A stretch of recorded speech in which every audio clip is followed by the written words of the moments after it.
శ్రీకృష్ణదేవరాయలు అనేటువంటి ఒక పార్లమెంట్ సభ్యుడు నిన్న పార్లమెంట్ లోక్సభలో మాట్లాడుతూ ఆంధ్రప్రదేశ్ రాష్ట్రంలో లిక్కర్ స్కామ్ జరిగిందని,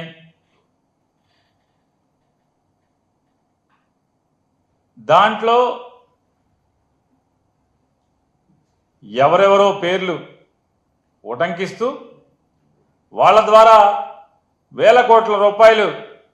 దేశాలు దాటి వెళ్ళిపోయినాయి అని చెప్పని, అంటే వీటన్నిటికీ విషం చిమ్ముతూ చంద్రబాబు నాయుడు గారి గూట్లో చేరినటువంటి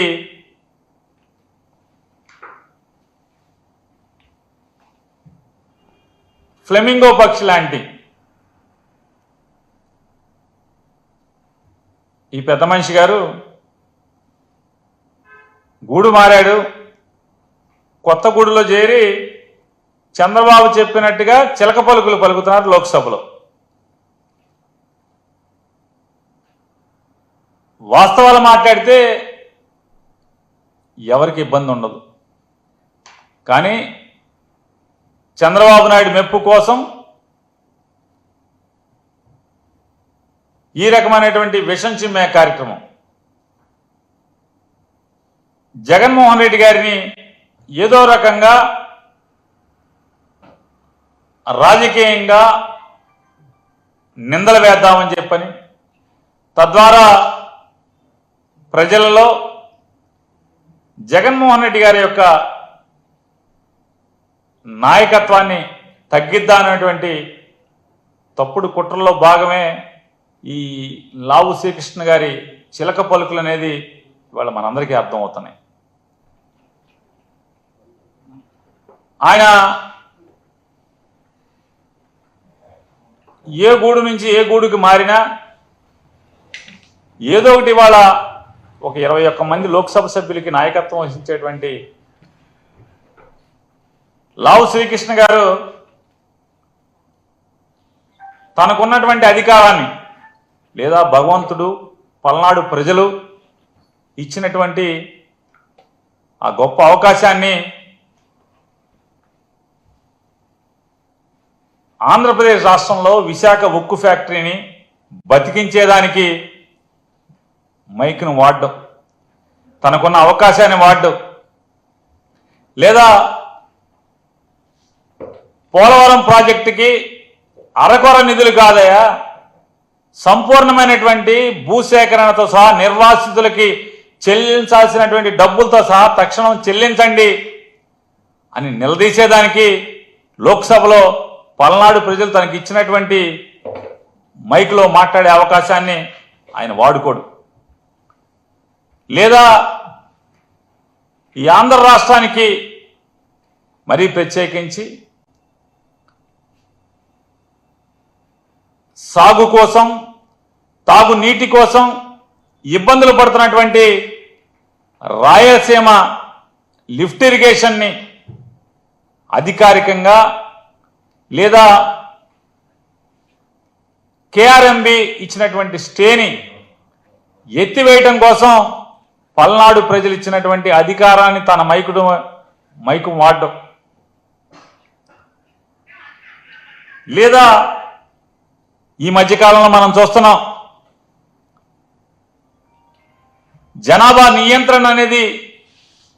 ప్రభుత్వం ప్రజలకి నూరిపోయటం వల్ల ఈ దేశ శ్రేయస్సుని కాంక్షించి దక్షిణ భారతదేశంలోని ప్రజలందరూ కూడా జనాభా నియంత్రణ కోసం కంకణబద్దులై ఆనాటి ప్రభుత్వం చెప్పిన లక్ష్యాన్ని ఆచరణలో పెడితే దాన్ని సాకుగా ఇవాళ డబుల్ ఇంజన్ మాట్లాడుతున్నటువంటి ఈ ఇద్దరు మోడీ గారు, అమిత్ షా గారు, వాళ్ళిద్దరూ చేస్తున్నటువంటి రాజకీయ ఏదైతే రూల్స్ పేరుతో లేదా జనాభా నిష్పత్తి పేరుతో లేదా జనాభా లెక్కల పేరుతో గడచిన 40-50 సంవత్సరాలుగా ఆపుకుంటూ పాలకులు ఆపుకుంటూ ప్రజానాయకులు ఆపుకుంటూ వస్తున్నటువంటి నియోజకవర్గాల వర్గీకరణని లేదా నియోజకవర్గాల డీలిమిటేషన్ని ఎత్తుగడగా కేవలం ఉత్తర భారతదేశంలోని 2-3 రాష్ట్రాల ఓటుతో ప్రభుత్వాన్ని ఏర్పాటు చేసుకునేలాగా లేదా దక్షిణ భారతంతో సంబంధం లేకుండా దేశాన్ని ఏల్దామని చేస్తున్నటువంటి దుర్మార్గపు ఆలోచనల్ని నిలదీసేదానికి పల్నాడు ప్రజలు ఇచ్చినటువంటి నీ లోక్సభలో మైక్ని వాడుతున్నావా అంటే దానికోసం వాడడం, నీ ప్రాంతం కోసం లేదా పల్నాడులో ఉన్నటువంటి వెనుకబాటుతనం గురించి లేదా పల్నాడులో ఉన్నటువంటి నీటి ఎద్దడి గురించి ఎప్పుడన్నా మాట్లాడతావా అంటే పల్నాడు ప్రజలు ఇచ్చిన ఆ మైకుని దానికోసం వాడవు, ఈ దేశం కోసం వాడవు, ఈ రాష్ట్రం కోసం వాడవు, దక్షిణ భారతదేశం కోసం వాడవు, మీ ప్రాంతం కోసం కూడా వాడే పని లేదు. కేవలం చంద్రబాబు ఏ కట్టుకథ చెప్తే, ఎటువంటి విషం చిమ్మమని చెప్తే ఆ విషం చిమ్మేటువంటి ఈ చిలక పలుకుల ప్రస్థానమే నిన్న లోక్సభలో లావు శ్రీకృష్ణదేవరాయలు గారు చేసినటువంటి ప్రసంగం. ఆయన చెప్తాడు, వెంటనే ఆంధ్రప్రదేశ్లో జరిగిన లిక్కర్ స్కామ్ మీద ఈడీ విచారణ చేసేయాలి, ఆళ్ళెవలో రెడ్డిని ఈళ్ళెవల రెడ్డిని అరెస్ట్ చేసేయాలని మాట్లాడతాడు. నేను ఒక్కడే వారిని అడుగుతున్నాను, ఆంధ్రప్రదేశ్ రాష్ట్రంలో లిక్కర్ వ్యాపారం జరిగినప్పుడు లేదా 2019 నుంచి 24 దాకా తమరు పల్నాడు పార్లమెంట్ సభ్యులుగా ఉన్నప్పుడు మరి ఏం తప్పులు జరిగినాయని మీరు అనుకుంటున్నారు? తప్పులు జరిగితే మీరు ఒక పార్లమెంట్ సభ్యుడిగా మీరు ఎందుకు మాట్లాడలేదు, ఎందుకు నిలదీయలేదు?